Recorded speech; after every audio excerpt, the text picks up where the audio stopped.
Governor of Odisha Sri Raghubar Das ji, Chief Minister Sri Mohan Charan Majhi ji, Union Minister of Tribal Affairs Sri Juel Oram ji, Raksha Rajya Mantri Sri Sanjay Seth ji, Chief of the Naval Staff Admiral Dinesh K. Tripathi ji, Deputy Chief Ministers Sri Kanakavardhan Singh Dev ji and Srimati Prabhati Parida ji, Speaker Odisha Legislative Assembly Sri Surama Padhi ji, Srimati Rema Padhi ji, Chief Justice High Court of Odisha Sri Justice Chakradhari Saran Singh ji,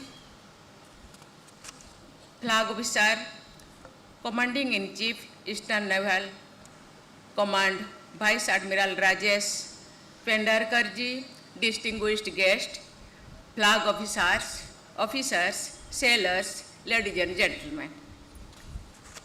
I am glad to be here at Puri to witness the operational demonstration conducted by the Indian Navy. Let me begin by offering my greetings to you and all personnel of the Indian Navy on the occasion of Navy Day. Today, on the 4th of December, we celebrate our glorious victory in the 1979 war and commemorate the selfless service and supreme sacrifice made by naval personnel in defense of the motherland.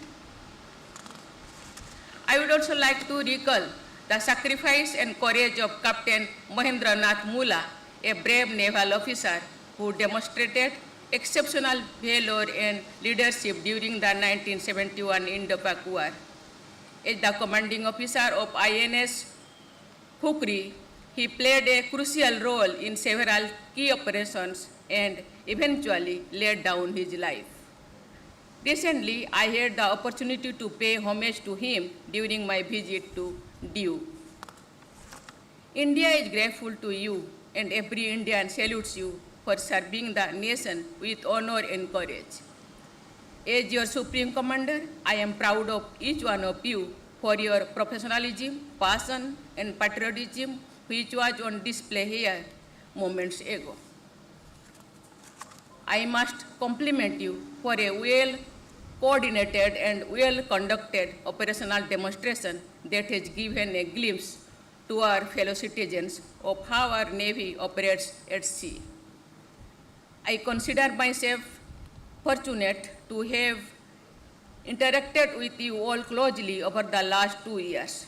On every such occasion, as is the case today, I have felt reassured of the security of our seas. Ladies and gentlemen, India's geography has endowed us with all elements necessary to be a great maritime nation. A long coastline, island territories, seafaring population, and developed maritime infrastructure encouraged India's maritime activities along the coast and across the oceans from more than 5,000 years ago.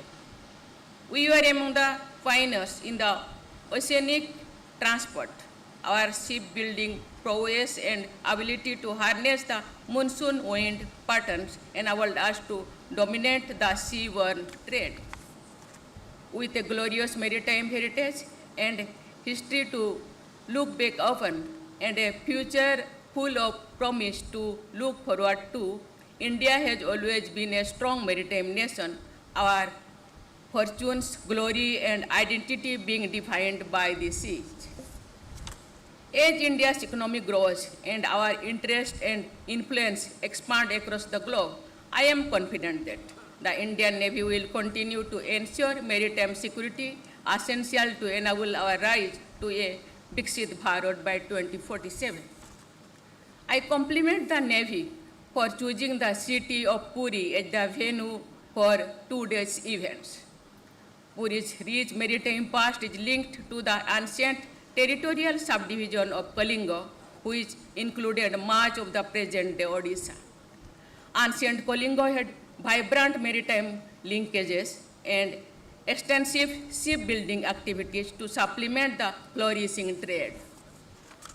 That glorious past is going to be reflected into the future that is taking shape here in Odisha at INS Chilika, where young boys and girls from across the country trained to become Agniveers in the service of the Navy. Ladies and gentlemen, over the last year, the Navy has been at the forefront of all operational activities in the region, ensuring safety of seafarers and security of maritime trade, providing humanitarian assistance and disaster relief, with threatening illegal drug trafficking at sea that funds terrorist activities that endanger our national security. The seamless integration of advanced technology, tactical acumen, and sheer courage on display today aptly showcase the evolution of our Navy into a combat-ready, future-ready, and credible force. With 63 ships being built in India, the Navy's single-minded focus to be an Atmanirbhar force by 2047 provides inspiration to all of us to pursue innovation and mission more. It is a matter of pride for every Indian that we are today one of only 6 nations in the world that have the capability to design, build, and operate both a ballistic missile nuclear submarine and an aircraft carrier. The Navy's pioneering efforts in providing appropriate growth avenues to Nari Shakti are especially praiseworthy. The Navy was the first service to induct women Agniveers and continues to ensure that all ranks and all roles, including combat functions, are available to all women. In fact, 2 women naval officers, Lieutenant Commander Dilnake and Lieutenant Commander Rupa, provide the best example of this new paradigm as they circumnavigate the globe in INS V Tarini as part of the Navika Sagar Parikrama 2. I compliment the Indian Navy for the successful conduct of today's event and for their drive, determination, and dedication to duty. I wish the Indian Navy the very best for all future endeavor. Song no Baruno, may the God of the oceans be auspicious unto us. May the Indian Navy always be victorious. Jai Hind, Jai Bharat.